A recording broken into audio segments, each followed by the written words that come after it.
ಕರ್ತನ ನಾಮಕ್ಕೆ ಸ್ತೋತ್ರವಾಗಲಿ. ನೀವೆಲ್ಲರೂ ಆರೋಗ್ಯವಾಗಿದ್ದೀರಿ ಎಂದು ನಾನು ದೇವರಲ್ಲಿ ಪ್ರಾರ್ಥಿಸುತ್ತೇನೆ, ನಂಬುತ್ತೇನೆ. ನಿಮಗೆ ದೇವರು ಕ್ಷೇಮ ಸುಕ್ಷೇಮವನ್ನು ಒದಗಿಸಿದ್ದಾನೆ ಎಂದು ನಾನು ನಂಬುತ್ತೇನೆ ಮತ್ತು ಒದಗಿಸಲಿ ಎಂದು ನಾನು ಪ್ರಾರ್ಥಿಸುವಳಾಗಿದ್ದೇನೆ. ಪ್ರೀತಿಯ ಸ್ನೇಹಿತರೇ, ದೇವಜನರೇ, ನನ್ನೆಲ್ಲ ಬಂಧು ಬಾಂಧವರೇ, ಈ ಒಂದು ಸಮಯದಲ್ಲಿ ದೇವರು ಮತ್ತೊಂದು ಅವಕಾಶ ಕೊಟ್ಟಿದ್ದಾನೆ ನಿಮ್ಮ ಮುಂದೆ ಬಂದು ಮಾತಾಡುವುದಕ್ಕೆ.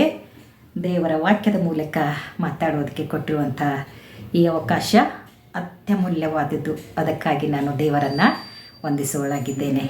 ದೇವರ ಆತ್ಮನು ನಡೆಸಲಿ ಎಂದು ನಾನು ಪ್ರಾರ್ಥಿಸುವಳಾಗಿದ್ದೇನೆ.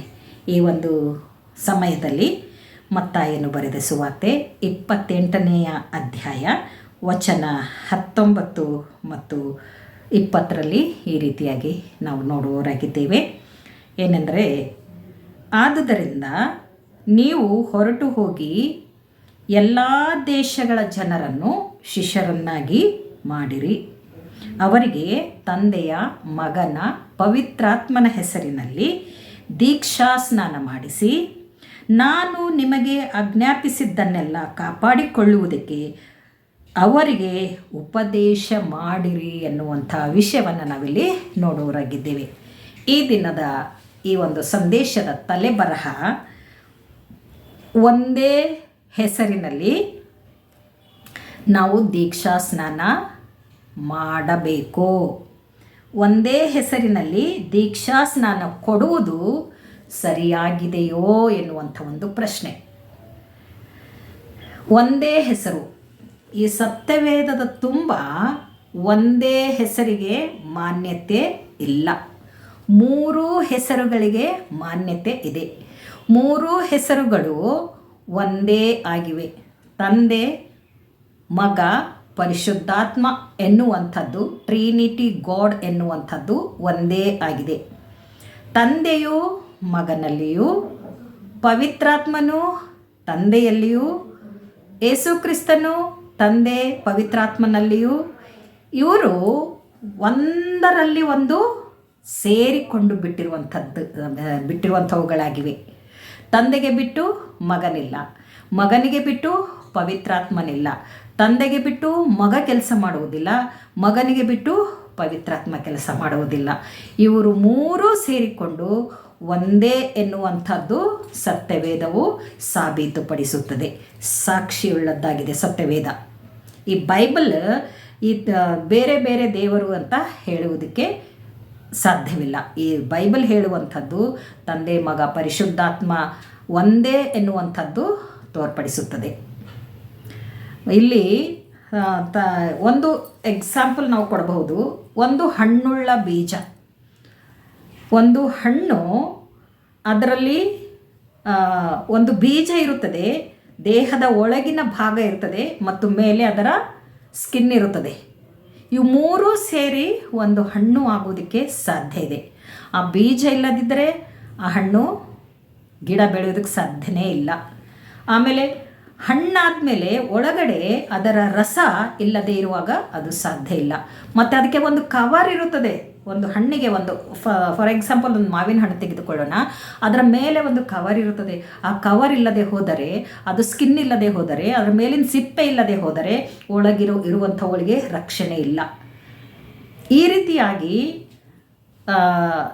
ತಂದೆ, ಮಗ, ಪರಿಶುದ್ಧಾತ್ಮನು ಎನ್ನುವಂಥದ್ದು, ತ್ರಯೇಕ ದೇವರು ಎನ್ನುವಂಥದ್ದು ಒಂದೇ ಆಗಿದೆ.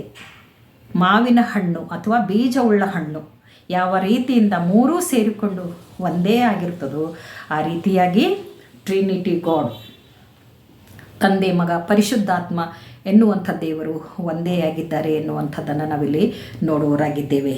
ಇಲ್ಲಿ ಸ್ಪಷ್ಟವಾಗಿ ತಿಳಿಸ್ತಾ ಇದೆ.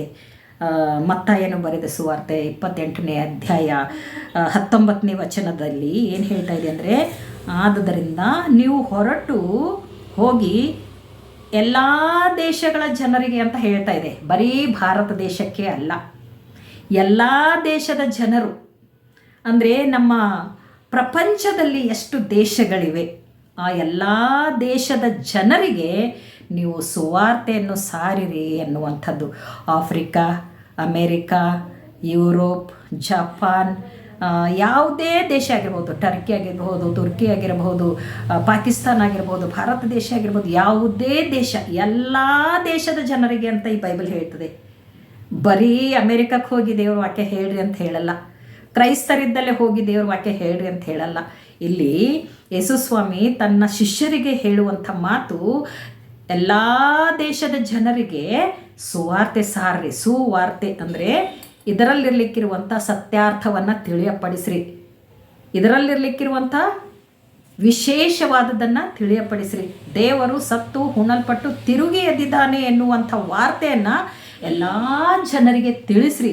ಯಾಕಂದರೆ ಎಲ್ಲ ಜನರು ತಿಳಿದುಕೊಂಡು ದೇವರನ್ನು ನಂಬಿ ಅವರು ಪರಲೋಕ ಸೇರಬೇಕು ಎನ್ನುವಂಥದ್ದು ದೇವರ ಚಿತ್ತ. ಯಾಕಂದರೆ ದೇವರ ಲೋಕವನ್ನು ತುಂಬ ಪ್ರೀತಿಸಿ ಅದನ್ನು ಸೃಷ್ಟಿ ಮಾಡಿದ ಆತನು. ಆದ್ದರಿಂದ ತನ್ನ ಮಕ್ಕಳನ್ನು ಸ್ನೇಹಿತರೆಂದು ಕರೆದು ಸ್ನೇಹಿತರಿಗೋಸ್ಕರ ಕೊಡುವ ಪ್ರೀತಿಗಿಂತ ಹೆಚ್ಚಿನ ಪ್ರೀತಿ ಮತ್ತೊಂದು ಯಾವುದೂ ಇಲ್ಲ ಅಂತ ತನ್ನ ಒಬ್ಬನೇ ಮಗನಾದ ಯೇಸು ಕ್ರಿಸ್ತನನ್ನು ಈ ಲೋಕಕ್ಕೆ ಕಳುಹಿಸಿದನು ಎನ್ನುವಂಥದ್ದನ್ನು ನಾವು ಬೈಬಲ್ನಲ್ಲಿ ನೋಡುವವರಾಗಿದ್ದೇವೆ. ನೀವು ಎಲ್ಲ ದೇಶದ ಜನರನ್ನು ನೀವು ಅವರಿಗೆ ಶಿಷ್ಯರನ್ನಾಗಿ ಮಾಡಿ, ದೇವರ ವಾಕ್ಯವನ್ನು ತಿಳಿಸಿ ಅವರಿಗೆ ಶಿಷ್ಯರನ್ನಾಗಿ ಮಾಡಿ ಇನ್ನೊಂದು ಕೆಲಸ ಹೇಳಿಕೊಟ್ಟಿದ್ದಾರೆ. ತಂದೆಯ, ಮಗನ, ಪರಿಶುದ್ಧಾತ್ಮನ ಹೆಸರಿನಲ್ಲಿ ಅವರಿಗೆ ದೀಕ್ಷಾ ಸ್ನಾನ ಮಾಡಿಸಿರಿ ಅಂತ ಹೇಳ್ತಾ ಇದ್ದಾರೆ. ಬರೀ ತಂದೆ ಹೆಸರಿನ ಮೇಲೆ ಅವರಿಗೆ ದೀಕ್ಷಾ ಸ್ನಾನ ಮಾಡಿಸಿರಿ ಅಂತ ಹೇಳಿಲ್ಲ. ಮಗನ ಹೆಸರು ಮೇಲೆ ಅಷ್ಟೇ, ಮಗನ ಹೆಸರು ಒಂದೇ ಹೇಳ್ಕೊಂಡು ದೀಕ್ಷಾ ಸ್ನಾನ ಮಾಡಿಸಿರಿ ಅಂತ ಹೇಳಿಲ್ಲ. ಪವಿತ್ರಾತ್ಮನ ಹೆಸರು ಒಂದೇ ಹೇಳ್ಕೊಂಡು ದೀಕ್ಷಾ ಸ್ನಾನ ಮಾಡಿಸಿರಿ ಅಂತ ಹೇಳಿಲ್ಲ. ದೀಕ್ಷಾ ಸ್ನಾನವು ತಂದೆಯ ಹೆಸರಿನ ಮೇಲೆ, ಮಗನ ಹೆಸರಿನ ಮೇಲೆ, ಪರಿಶುದ್ಧಾತ್ಮನ ಹೆಸರಿನ ಮೇಲೆ 3 ಹೆಸರುಗಳನ್ನು ನಾವು ಅಲ್ಲಿ ಉಚ್ಚಾರ ಮಾಡಬೇಕು. ದೀಕ್ಷಾ ಸ್ನಾನ ಹೇಳುವಾಗ ತಂದೆಯ, ಮಗನ, ಪರಿಶುದ್ಧಾತ್ಮನ ಹೆಸರಿನಲ್ಲಿ ನಿನಗೆ ದೀಕ್ಷಾ ಸ್ನಾನ ಕೊಡುತ್ತೇನೆ ಎಂದು ದೀಕ್ಷಾ ಸ್ನಾನ ಕೊಡಬೇಕು. ದೀಕ್ಷಾ ಸ್ನಾನವು ಅದು ಸಾಯುವಿಕೆಗೆ, ಸತ್ತು ಹೂಣಲ್ಪಟ್ಟು ತಿರುಗಿ ಏಳುವಿಕೆಗೆ ಅದು ಗುರುತಾಗಿದೆ. ದೀಕ್ಷಾ ಸ್ನಾನವು ಚಿಮುಕಿಸಿ ದೀಕ್ಷಾ ಸ್ನಾನ ಕೊಡುವಂಥದ್ದು ದೀಕ್ಷಾ ಸ್ನಾನ ಅಲ್ಲ. ಸತ್ಯವೇದದಲ್ಲಿ ತಿಳಿಸುವಂಥದ್ದು ಮುಳುಗು ದೀಕ್ಷಾ ಸ್ನಾನ, ನೀರಿನ ದೀಕ್ಷಾ ಸ್ನಾನ. ಆ ದೀಕ್ಷಾ ಸ್ನಾನ ಕೊಡ್ರಿ ಅಂಥೇಳಿ ದೇವರು ತನ್ನ ಯೇಸುಸ್ವಾಮಿ ತನ್ನ ಶಿಷ್ಯರಿಗೆ ಈ ವಿಷಯವನ್ನು ತಿಳಿಸಿದ್ದಾರೆ.